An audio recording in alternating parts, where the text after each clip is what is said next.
Magandang gabi mga kapuso. Ako po ang inyong Kuya Kim na magbibigay sa inyo ng trivia sa likod ng mga trending na balita. May nakilala kaming lalaki mula Rizal na iniwan ang kanyang trabaho sa bangko. Nang sa gayon, mapaglaanan niya ng pansin ang nasa 600 asong kanyang na-rescue.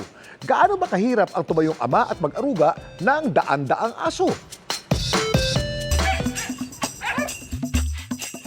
Hanggang saan ang kaya mong isakripisyo para sa iyong mga alaga? Si Jojo ni-let go o binitawan ng pagiging financial analyst sa isang bangko para maalagaan ang mahigit 600 na asong kanyang na-rescue. Dati, dog lover na talaga ako. Pag sahod, nagdo-donate ako sa mga groups. Pero, di naman talaga ako nagre-rescue. Ang pag-rescue niya sa mga stray nagsimula nito lang 2018 na may tinulungan at kinukup siyang aso sa kanilang lugar sa Rizal. Dinala ko sa bahay, ginamot. Hanggang sa nasundan at nasundan pa ang mga ito. Umabot na ng 100 sa bahay. Nagreklamo ng mga kapitbahay ko, siyempre maingay, mabaho.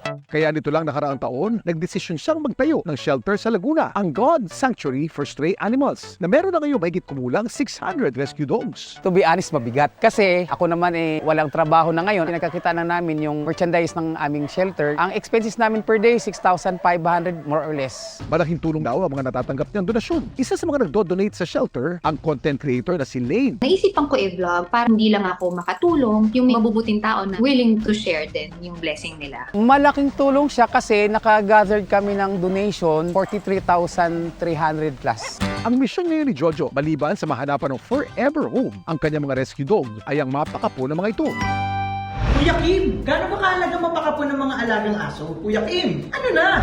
At ito naman si Granny. Si Granny isang adopted 13-year-old dog na sa aming pangangalaga. Si Granny din ay neutered o kapon. Ang pagkakapon sa mga aso ay maganda para sa kanilang reproductive health at isang paraan para hindi mag-overpopulate ang mga stray dogs na hindi naman naalagaan. Ang pagkakapon ay hindi lamang advisable sa mga stray animals. Ito ay advisable din sa ating mga pets. Ang pagkakapon ay nakakaiwas sa napakaraming mga disease na pwedeng dumapo sa ating mga alaga. Ang mga babae na hindi kapon, pwedeng magkayo ng pyometra, mammary gland tumors, saka ovarian cancer. Sa lalaki naman, makakaiwas sila sa testicular cancer. Ang pagkakapon ay medyo may kamahalan lamang. Ang price range nito ay mula 2,500 hanggang sa 15,000 depende sa size ng ating mga alaga. Napakaraming mga NGO na nagbibigay ng libreng pagkakapon sa paniniwala ito ay maganda para sa atin. Nandiyan ang Biyaya, nandiyan din ang Potion Project at nandiyan din ang POS or Philippine Animal Welfare Society.